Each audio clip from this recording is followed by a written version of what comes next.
620 KHTS, your hometown station. Prima Pediatrics Healthcare Hour. PrimaPediatrics.net for more information, or you can give them a call, and that number is 424-9000, 661-424-9000. We're talking with Dr. Feldman about there's a bit of a situation happening in Northern California. A young girl went in to have a routine tonsillitis. She ended up hemorrhaging and having, she's actually brain dead. And supposedly. And so there's some fishy stuff, it seems. But you wanted to make sure that parents knew that they had the right over their children unless there's a court order. That is correct. And then, two, you wanted to actually, because you heard some reports of, and you heard some inaccuracies of what being brain dead actually is. A lot of the reporting has been so inaccurate that it surprises me. I mean, usually news, radio, etc., is pretty careful about getting the medical stuff right.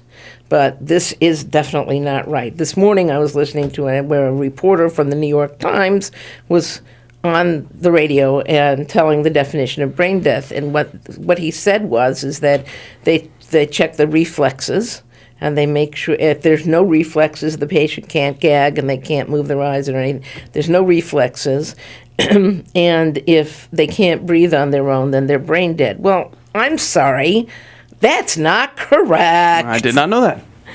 That is not correct. Yes, they are clinically brain dead, but in order to turn somebody's ventilator off, the first thing you have to do is make sure they haven't got any anesthetic or any kind of medication on board that can can get rid of those reflexes. Oh. So most of the time when patients are in this position, they've had some kind of an acute brain catastrophe where they're in a barbiturate coma usually to protect their brain and all of that. So you have to wait until they have absolutely no levels of anything on board before you do that testing.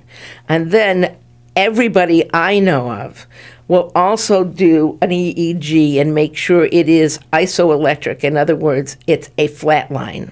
Okay. What's an EEG? What is an EEG is an electroencephalogram. It stands for, and what it is it measures the brain waves, just like an EKG measures your heart electrical activity. Okay. An EEG measures the brain electrical activity. And almost everybody I know of, in addition to the clinical signs that they did describe, will also insist that the brain shows no electrical activity. And then, in addition, almost everyone I know will also do what's called a cerebral blood flow study, and that is they inject some dye into the blood vessels that go up into the brain and see if there's any flow to the brain at all. And if there's no cerebral blood flow, that is, no blood flow to the brain at all, and there's no electrical activity, and they are clinically without brain function, then, and only then, are they actually brain dead. Okay. And that's only if all of that is the case without any medication on board. So, period. So there could be in this situation an anesthesia because she got her tonsils removed. Of course. And so there could be an anesthesia still in there, stopping these type of reactions in the body. That is correct. You've got to make sure that there's nothing else on board. So for anybody to get on the radio to a national radio audience and say, well, if you have no reflexes and you can't breathe on your own, you're brain dead, is really that simplifying beyond the point of reasonableness what actually has to be done.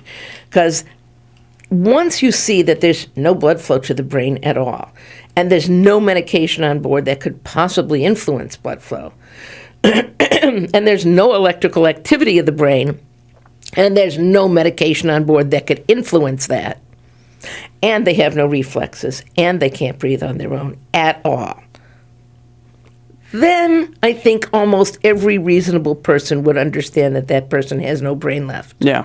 I think any lay person who heard that would understand that there's really nothing. Yeah. And usually, in addition, they'll do one more thing, and that is either an MRI or a CT of the brain that shows that the brain is completely destroyed. Yeah. That there's no brain tissue left. I mean, most reasonable people will look at all that and say, okay, I get it. Yeah. But Now, of course, if it's your own child, there's certain, or a loved one, there's obviously some more things that go into that. But of course there are. But even of with your course. own child or your own parent or anything, if you present all that information to a parent, they're going to Absolutely. say, yeah, I understand this. Yeah. And you don't do it. You don't bombard them with it. You just don't go in and walk in and say, well, your kid's brain dead. Yeah. Excuse me? Yeah. You gotta give them time. You give them the information as it comes in, and you let it add up. And then you give them several days to think about it. And then you talk to them again. And then if they're still resistant, you talk to them again. And you continue to repeat these to show them that that's there. That is the humane way, the appropriate way, the ethical way to present the issue to a parent. And then, and only then, if you really feel it's necessary because you need the bed in the intensive care unit for a child who might survive, then and only then do you try to get a court order. Yeah. To do anything less than that is below the standard of care. Good grief. Yeah. Yeah. That's But exactly what it is. yeah. Good grief, Yeah. not bad grief. Yeah. So, well, this is the Prima Pediatrics Healthcare Hour, and we'll talk more with Dr. Feldman. PrimaPediatrics.net, 424-9000 for more information on Prima Pediatrics. Again, this is the Prima Pediatrics Healthcare Hour on AM 1220 KHTS.